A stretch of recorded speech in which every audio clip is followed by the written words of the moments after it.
So, what is Old English? Well, Old English refers to a phase of the English language, and this phase of the English language took place between roughly the middle of the 400s CE until about the end of the 1000s CE, right around the beginning of the 1100s.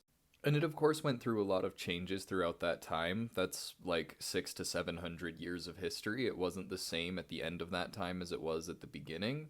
But Old English is just a term that scholars use today to refer to that period of the language of English. Now, English is an Indo European language, meaning that it ultimately traces all the way back to Proto Indo European, which was likely spoken on the Pontic steppe uh, sometime around like 4,000 years ago or even older. Sometime around about 2,500 years ago, a version of Proto Indo European evolves into a new language called Proto Germanic. And this is where we get the Germanic languages from. And sometime around the 2nd or 3rd centuries BCE, Proto Germanic evolves into Proto West Germanic, Proto North Germanic, and Proto East Germanic.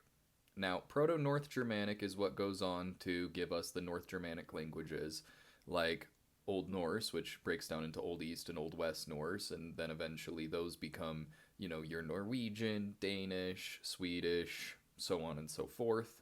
Proto West Germanic breaks up into three big groups: the Ingvaeonic languages, the Istvaeonic languages, and the Irmanonic languages. So the Istvaeonic languages include Dutch and its relatives like Limburgish. The Ingvaeonic languages include English, Frisian, and Old Saxon, which today the modern descendant of Old Saxon is Low German, which isn't actually a dialect of German. It's more closely related with English than it is with German, as weird as that is. It's called Low German because of German nationalism, which is trash. But anyway, Old English is a West Germanic language. It is the predecessor of modern English, and what happened was that the Anglo Saxons spoke Old English, and in 1066, I hope we all know the story, William the Bastard takes over the English throne, and for the next, 300 or so years, maybe it's about 200 or so years, the common language of the people of England is still English, but the language that is spoken in courts and the language spoken among nobilities and the royals is French. It's Norman French, so it's not French like we understand it today. It's Norman French, but that's why English has so many words that come from a Romance background.